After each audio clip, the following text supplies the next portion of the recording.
How you doing? How you doing? How you doing? How you doing? Good afternoon. It's only myself just dropping in very briefly today to give you an idea. Doesn't make any difference. About to give you an idea of who's coming on today's program. Told you I had a good week for you this week with various commentators and academics and journalists joining the program. Hope you had a good weekend and you're in fine fettle. Looking forward to the week ahead. I am. The program today at 5 o'clock features Piers Morgan. What did I say, Morgan? I've been reading about Piers Morgan. Piers Corbyn, Jeremy Corbyn's brother, of course, but he's much more than Jeremy Corbyn's brother.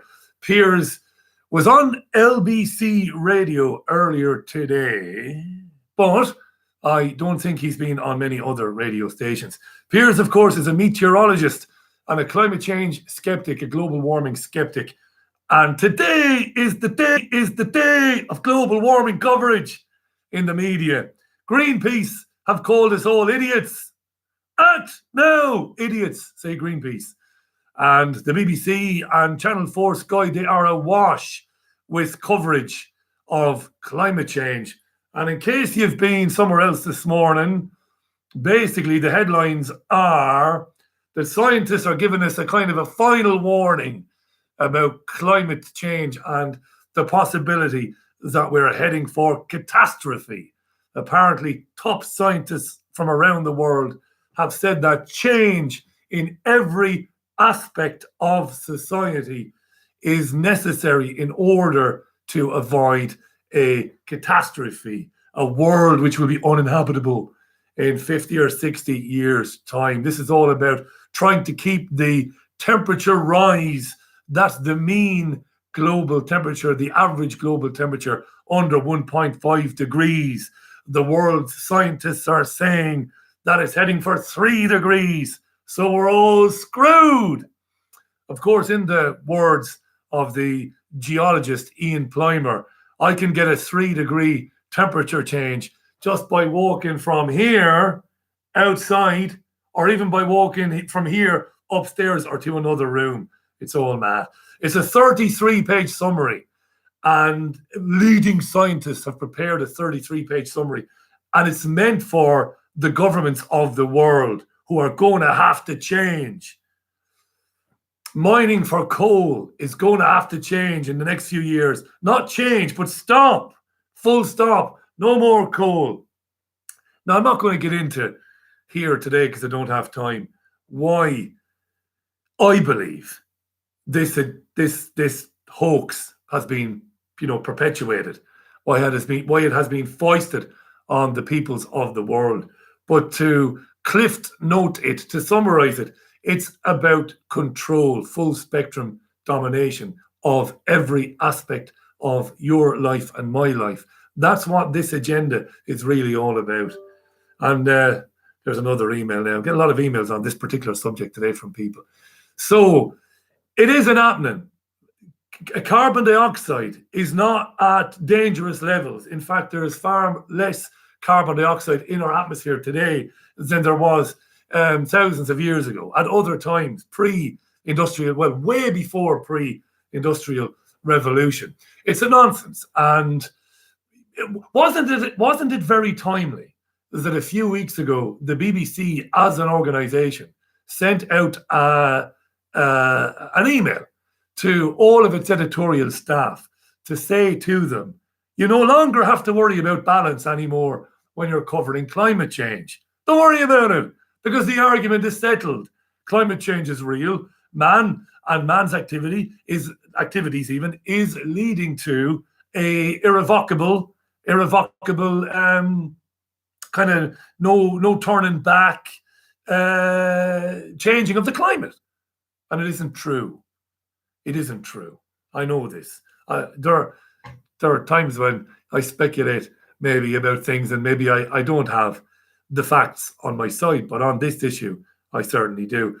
I want to speak with Piers Corbyn. Listen, as usual, the offer was put out to the various environmental groups, Friends of the Earth, Greenpeace. As usual, they either ignore me or they decline to come on, despite being given assurances that they will get equal time, that I will keep my big fat mouth out of it, because I would be the moderator, and that I would make sure that they would be heard. But Piers Corbyn is a gentleman.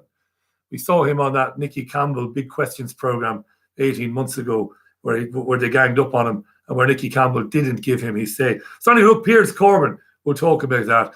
And there's a wonderful woman called Gemma O'Doherty, and many of our Irish listeners will know all about Gemma, and I'm sure Gemma is known in this country as well as around Europe. She's a fantastic journalist, independent these days, but has worked for some of the biggest publications, worked for The Independent for years, uncovering corruption at all levels of society, in the clergy, in the police force in Ireland, in politics. I could tell you any number of stories.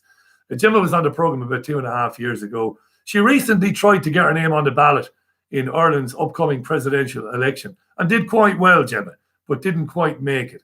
But there's a number of very interesting stories that she's covering at the moment. And I thought it'd be nice to spend 35 or 40 minutes in her company, and we'll go over a few of those stories. So we'll do that with Gemma. In fact, I'll cut short the monologue tonight, the news roundup, to give us more time with Gemma. So Gemma O'Doherty and Piers Corbyn, not Piers Morgan, Piers Morgan, on the programme. So there you go. So I've not got an awful lot more to tell you, because I am kind of running around like I'm running around at the moment trying to do one or two bits for later on in the week as well. So plenty of you there saying things. How we doing? Neil Sumner, Rasputin's Ghost, Polity Feast, Ricky Russell, and there's quite a few. Bob Stew as well, yeah. So he is a gent, Piers Corbyn. He is a gent, yeah. And Piers is always up for having public debate with some of the environmentalists that I mentioned earlier on, but they don't want to debate him. So there you go. Right. I'm sorry that this is short, all right, but I'm going to go and do some work and put together some things for later on in the week. So the Richie Allen Show is always live on richieallen.co.uk. It's on Fab Radio here in Manchester, fabradiointernational.com. Great people. Download the Cogent Radio app for other content. Download the Fab Radio International app, where we are found as well. And the show is on TuneIn Radio, which many people have built into their phones, and other avenues as well. So there you go. Yeah. So it'll be an interesting program tonight. There was an interesting thing happened today, wasn't there? I don't know how many of you watch the Twitter feeds. I hope you don't. It's a load of old bollocks, to be honest. But there's a guy called Tony Sheridan, and he's the social media editor for the University of Limerick. He's the social media editor for the University of Limerick. And he's also got some, I got to find this out. He's blocked me now, you see. Tony Sheridan, University Limerick, tweets. Two-fingered approach.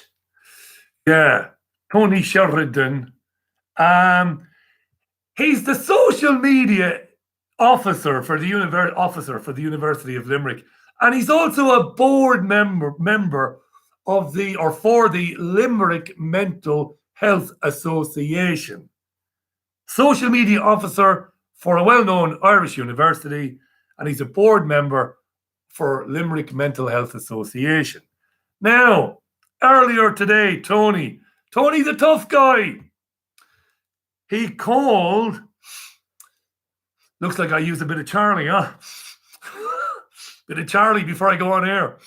I've never used anything like that in my life, dear listener. I promise. Never have, actually. Tony Sheridan, yeah. Gemma O'Doherty, great journalist, lovely woman, very accessible. Right? She tweeted a link to a story that suggests that, as well as all the other things that all the other questions that need to be answered about Gardasil, the HPV vaccine, Gemma tweeted, "Go out of it, leave me alone."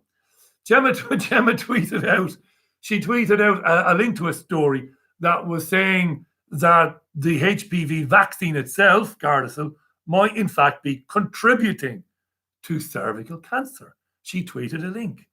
So this guy, Tony Sheridan, called her a vile scumbag.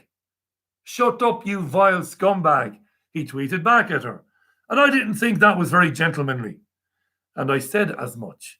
And I asked the University of Limerick, did they stand over their social media officer, calling a woman or a man or anybody a vile scumbag because they had an opinion? So he came back to me, this bedwetter, because that's what he is, because he's blocked me now. This is what they do, you see.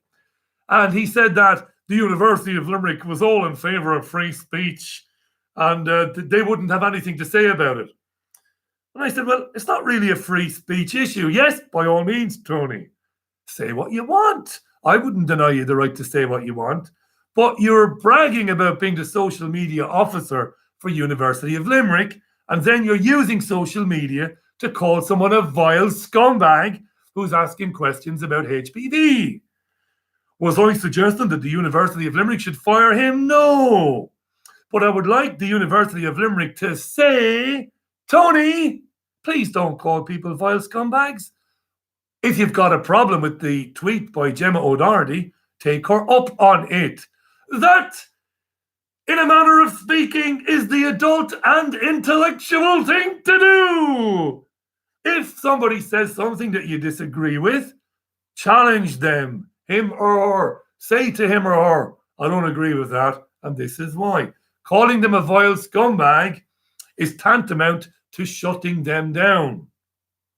Oh, by the way, the irony of a man claiming that universities are bastions of free speech. Fuck me sideways. No, they're not. Universities are now the arenas of safe spaces. They are the arenas of deplatforming people that you don't agree with. Bedwetters. Free speech universities. Fuck right off. Give me a break. Anyway, I didn't say any of that to Tony. I was polite with him. I didn't swear at him. And then he deleted the tweet where he called Gemma O'Doherty a vile scumbag and he pissed off. By the way, the irony of somebody saying, support my free speech to call her a vile scumbag, when he was calling her a vile scumbag because she was exercising her right of freedom of thought and freedom of speech on a vaccination that is destroying lives. Thousands and thousands of lives in Ireland, in Spain, in Scandinavia, and in the Far East. But he deleted it anyway, and he blocked me. And that is the last refuge of the fucking snowflake. Block. When you can't say anything, when you can't argue, when you've got nothing left, block, run and hide. Don't ever become like that. What's that you say, Richie? You're a hypocrite. You said some very strong things about Ken O'Keefe. I did, after I annihilated him on my radio show. After I brought him on and took him apart limb by fucking limb. After that, when he was begging people for money for his Ponzi schemes and pyramid schemes, I did call him some choice names. But I'm not a coward. I took him on. Not face to face, but I took him on the radio program and annihilated the boy. And he hasn't changed, Ken O'Keefe. He is an absolute disgusting human being. Don't give him any of your money. Liar that he is. Right. I'm off then. Gemma O'Doherty, wonderful Irish woman and journalist, joins the program later on. And Piers Corbyn, the meteorologist, who's got the answers.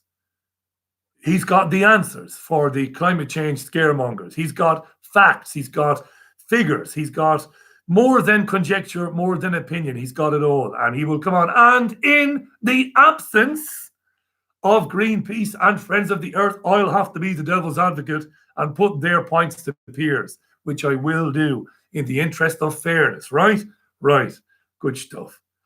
I will speak to you later on then, 5 p.m, Fab Radio 2 in Manchester, triggerwarning.tv, richieallen.co.uk, the TuneIn Radio app, and Cogent Radio.